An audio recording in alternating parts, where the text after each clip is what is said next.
Kita ke informasi lain, Kementerian Riset, Teknologi, dan Pendidikan Tinggi mencanangkan revitalisasi politeknik untuk menciptakan lulusan yang berkualitas dan siap bersaing di dunia kerja.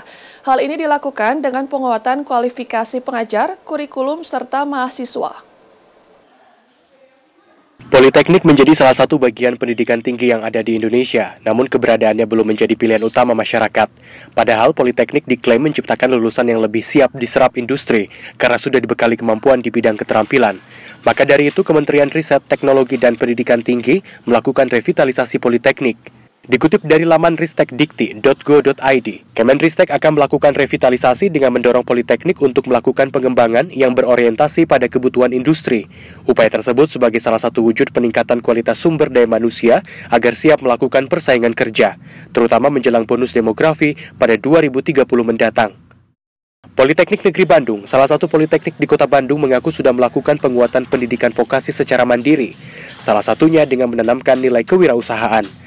Politeknik Negeri Bandung pun sudah membekali lulusannya dengan sertifikat kompetensi, bahkan sertifikat internasional. Menurut Direktur Politeknik Negeri Bandung, setiap tahun lulusan Polban setidaknya bekerja di 3 sektor, mulai perusahaan swasta, BUMN, hingga menjadi wirausaha. Kalau dari yang kami pikirkan, kita mencoba memindahkan kekuatan ekonomi itu menyebar ke bawah gitu ya. Nah, kalau itu sudah menyebar ke bawah kekuatan ekonomi, maka negara ini stabil.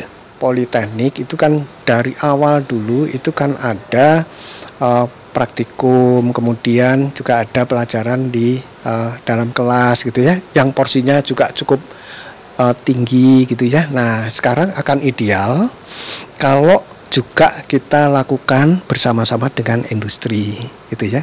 Nah, harapannya industri juga semakin care terhadap kita. Satu, kalau antara industri dengan pendidikan tinggi itu sudah terakit hubungan yang bagus, maka inovasi dari anak-anak kami itu juga langsung dilahirkan dengan mudah. Meskipun ada anggapan lulusan Politeknik tidak lebih unggul dari lulusan sarjana, nyatanya sejumlah perusahaan masih mengandalkan lulusan Politeknik dengan presentase tinggi. Seperti Bio Farma, perusahaan BUMN yang memproduksi vaksin ini memiliki 1.300 pegawai, di mana 10% yang merupakan lulusan Politeknik. Kami memerlukan SDM yang memang siap untuk bersaing, khususnya untuk memenuhi target-target perusahaan dalam pencapaian produktivitas perusahaan tersebut. Dalam hal ini kami melihat dari Politeknik ini cukup bisa beradaptasi dengan perusahaan, juga bisa memenuhi target-target yang sudah ditetapkan oleh perusahaan, khususnya di bidang produksi vaksin. Begitu pula dengan PT Dirgantara Indonesia, sebuah perusahaan yang berkonsentrasi di industri pembuatan pesawat, menyerap lulusan Politeknik karena lulusan Politeknik telah dibekali keterampilan dan lebih siap bekerja di lapangan. Bahkan sejak 5 tahun terakhir, PT DI terus meningkatkan jumlah kuota pegawai dari lulusan Politeknik dengan rata-rata peningkatan 5% per tahun. Saat ini kami karyawannya 4.337 orang.